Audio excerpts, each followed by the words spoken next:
വരുന്നുണ്ടായിരുന്നു. ഇന്നിപ്പോ പെട്ടെന്നൊരു അത്യാവശ്യം വന്നിട്ട് ഇവിടെ നിൽക്കാം. തൃശ്ശൂരാ.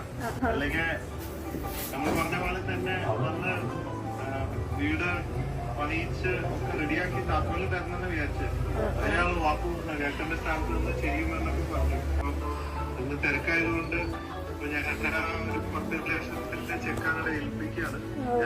വീട്ടിൽ കൂടുതൽ നമ്മളെ വിളിക്കാൻ മറക്കരുത്.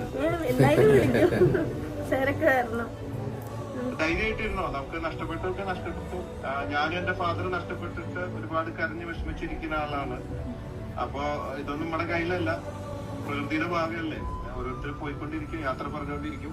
നമ്മള് അറിവിലൂടെ ധൈര്യത്തില് പ്രകൃതിയുടെ ഭാഗമായി നിന്നുകൊണ്ട് മുന്നോട്ട് പോവാ, ശക്തമായിട്ട് മുമ്പോട്ട് പോവാ. ഇനി ഒരുപാട് കാര്യങ്ങൾ ചെയ്യാനുള്ളത് മുമ്പോട്ട് എടുക്കുക. ജോലിയോ കാര്യങ്ങളൊക്കെ വേണമെങ്കിൽ നമുക്ക് വേണ്ട കാര്യങ്ങൾ നോക്കാം. ജോലിയും വീടും ഒക്കെ ആയിട്ട് ഉള്ളത് കൊണ്ട് പറ്റാവുന്ന രീതിയിൽ നമുക്ക് സപ്പോർട്ട് ചെയ്യാം.